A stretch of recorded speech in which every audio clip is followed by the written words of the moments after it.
Over the last 20 years, drip irrigation has become a much more popular method for corn growers worldwide. Using drip irrigation for corn is beneficial in many ways. Higher efficiency of water and fertilizer use. Better uniformity in water distribution, especially on plot edges. Lower pressure needed reduces energy cost. No wind influence. The system can be used at all hours of the day. No water waste on plot edges. Reduction of weed growth between crop lines. Reduction of foliar diseases. Higher yields of up to 25%, mainly due to uniformity and efficient fertilization. For good germination and seed establishment, it's best to sow just after the last winter rains. This will ensure good humid soil for the seeds to develop in and allows late installation of the drip laterals. Installing the laterals after the corn is well established will allow mechanical weeding and convenient application of agrochemicals.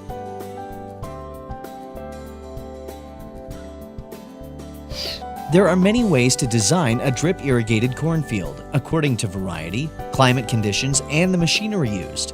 The design is usually based on one drip lateral for 2 lines of crop.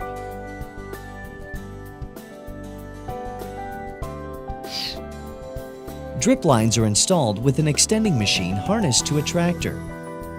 The drip line is secured in the beginning of the row and the tractor drives down the field, placing the drip line between the crop rows. When operated by 2 workers, a single tractor can install up to 30 hectares per day. Using light-walled drip lines and drip tapes will require adequate machinery.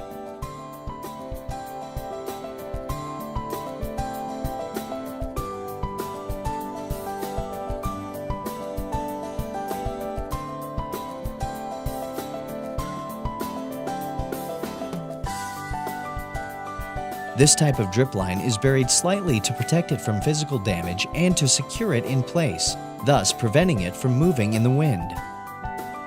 In small plots, manual installation is also an option.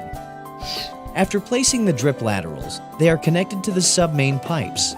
It's highly recommended to leave open the lateral ends before the first irrigation to flush out any dirt that may have entered during installation. Before operating the system, it is also important to install adequate filtration to the system head. Most drip lines require 130 micron filtration. When sowing in dry soil, germination and rooting irrigation are required. These irrigations are given in 3 doses of 400 cubic meters per hectare. The first dose is given after sowing for germination.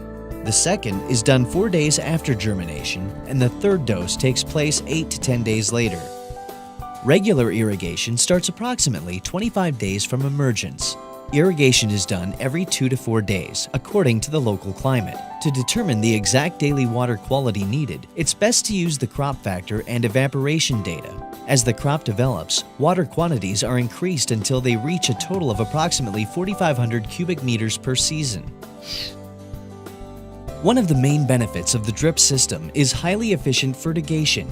The system is used as a carrier of soluble nutrients, providing precise and localized nutrition. Each soil type has different physical properties and nutrient content, which will influence the fertilizer quantities and form of application. For high yields, there is a minimum quantity of nutrients that must be applied. Since soluble fertilizers are costly compared to granular solid fertilizers, many growers prefer to apply most of the phosphorus and potassium as base dressing during soil preparation. This reduces the cost of those nutrients that do not have a tendency to leach. Nitrogen is more susceptible to leaching and volatilization, so it is commonly applied in smaller quantities as base dressing and distributed via the system throughout the season. During the irrigation season, regular maintenance must be performed.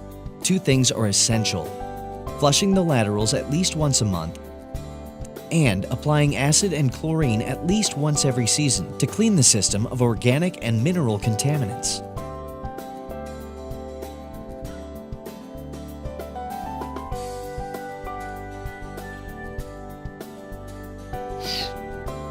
Before the harvest, the drip laterals and submains are collected from the field. The recoiling is done with a machine that leaves the drip line ready for use in the next season.